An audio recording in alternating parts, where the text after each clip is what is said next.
Good morning, Blue Streaks. This is Mello. And Conrad Bishop, coming to you with Episode 5 Blue Streak News. This coming week, many of our students will take to the stage performing High School Musical.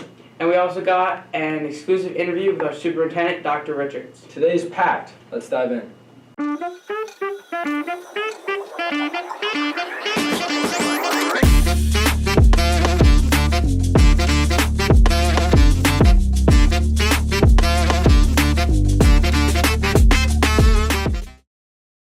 There's been a lot of chaos around this time of year. I think our school even got mentioned by the government.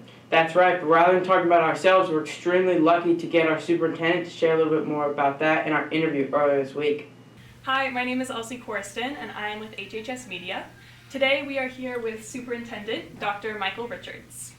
Yeah, thank you for having me, Elsie. Recently, President Trump signed many executive orders, and in Section 3 of the executive order titled Ending Radical Indoctrination in K-12 Schooling, it states that there is a plan for eliminating federal funding or support for illegal and discriminatory treatment and indoctrination in K-12 schools, including based on gender ideology and discriminatory equity ideology.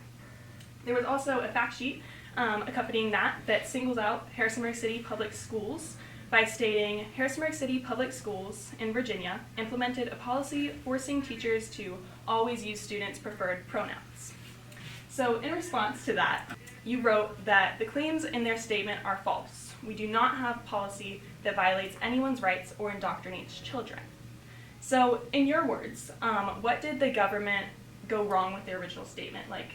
Well, they should have fact-checked it.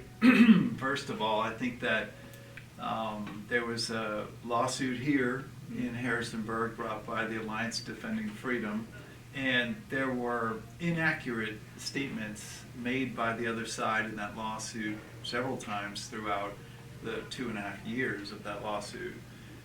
From the very beginning, I told the Alliance Defending Freedom that we don't have such a policy. What we have is a culture of respect and support that honors the dignity and inherent worth of every individual. We don't have any kind of policy that says that teachers have to speak in a certain way. We don't really need that, do we? I mean, we have a culture of support and respect in our school division that we've all worked on for a long period of time. And so I don't feel like I need to mandate respect. I think that people naturally, for the most part, people naturally exhibit that respect. So where do you think that the federal government was coming from in putting out that statement?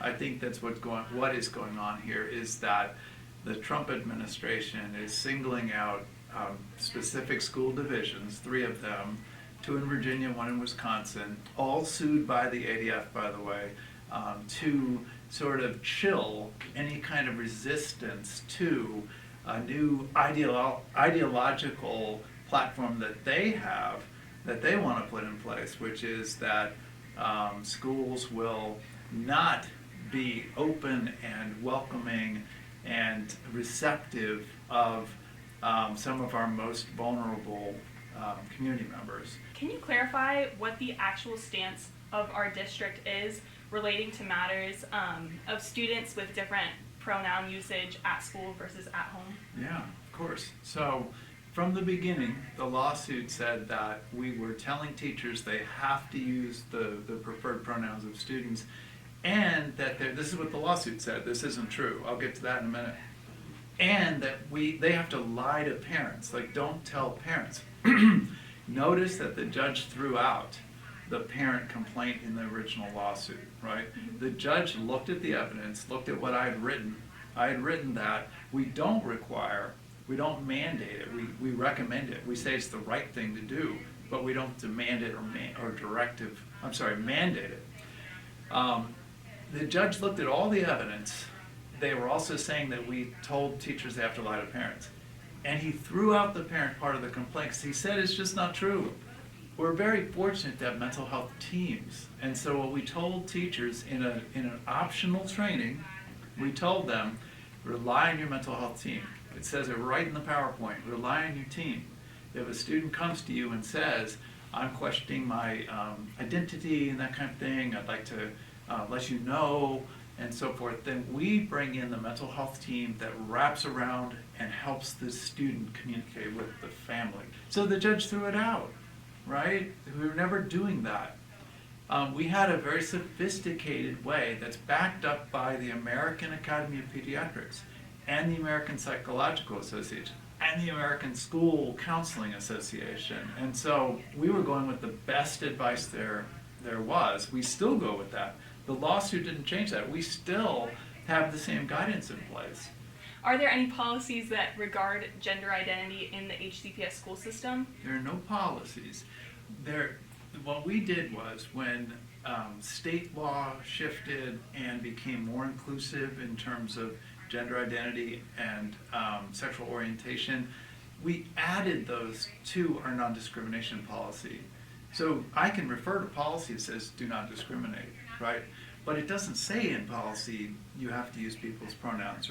So now moving away from like the gender ideology side of it, but in your words, how do you define and see indoctrination in schools? Yeah, so that's such an interesting question, because when it came about, the first time we heard about this claim that we were indoctrinating, not just us, but every public school, was shortly after the pandemic, maybe toward the end of the pandemic, some political operatives started to use that narrative. They said, parents finally saw into the classroom through Zoom, right? Yeah. And they saw indoctrination. No, they didn't.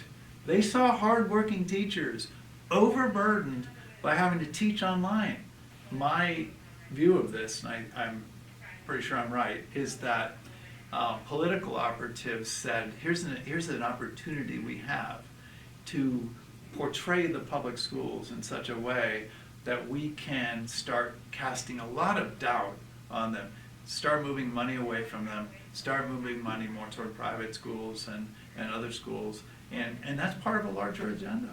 I mean, I hate to be so cynical, but we need to be honest about this, and we need to look squarely at this. Okay.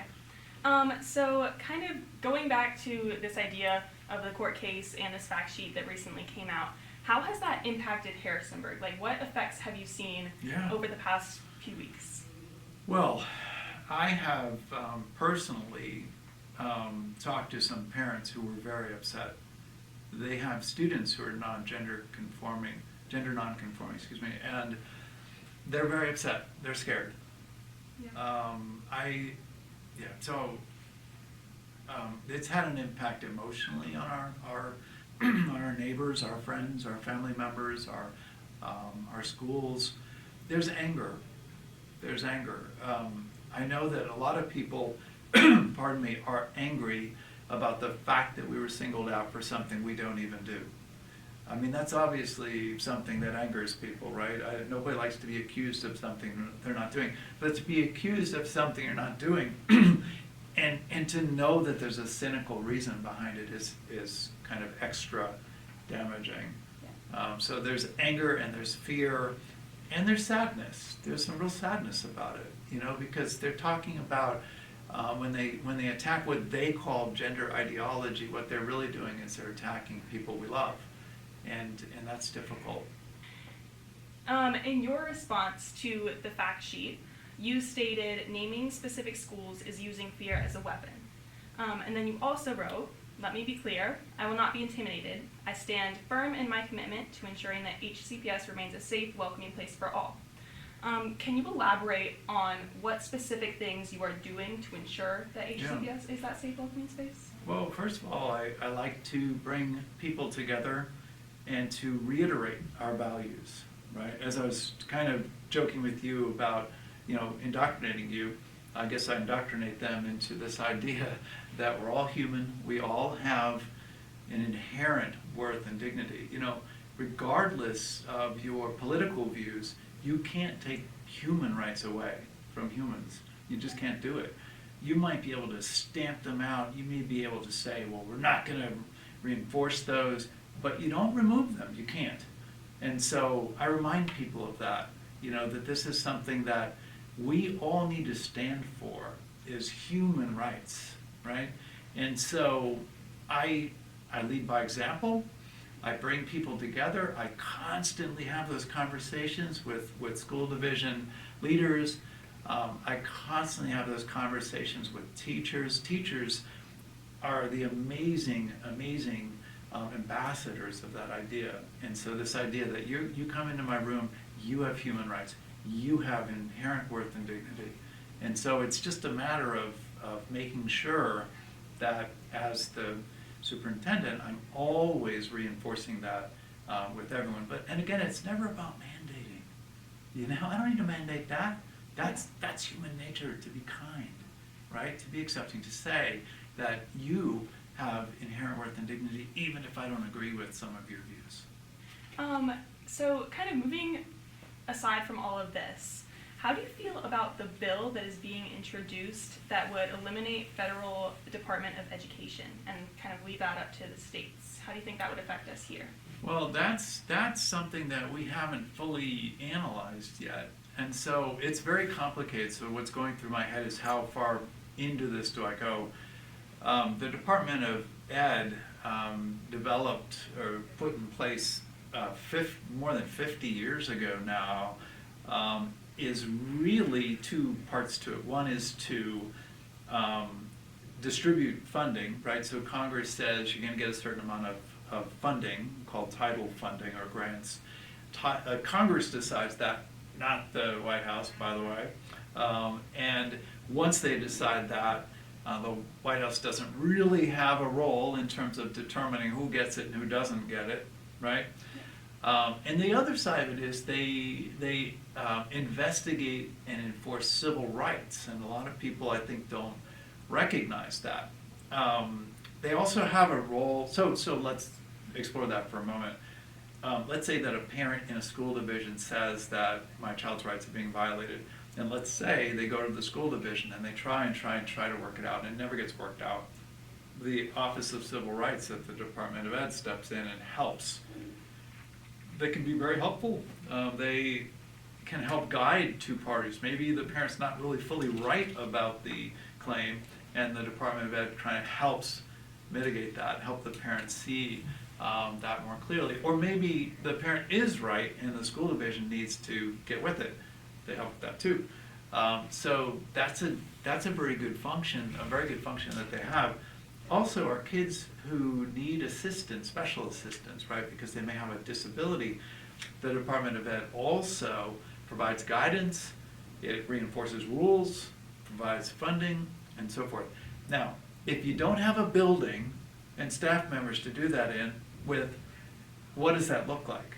Is that like all the money just goes to the states, provided that I'm right that the administration can't really do anything about the amounts of money? Yeah. And then the state decides what to do with it? I don't know. It's troubling. I don't want to assume at this point, since I don't know a lot. I do everything based on evidence. And I don't have evidence of that being a full catastrophe, because hopefully the states would then construct something that would do the right thing for our students. Yeah. So, and maybe that's, I don't know, could that be better because they're closer to us and we have better communication with them? I don't know. I'm an optimist, as you can probably see. Yeah. But I think it's part of a bigger sort of cynical picture where the attempt is to dismantle public education completely.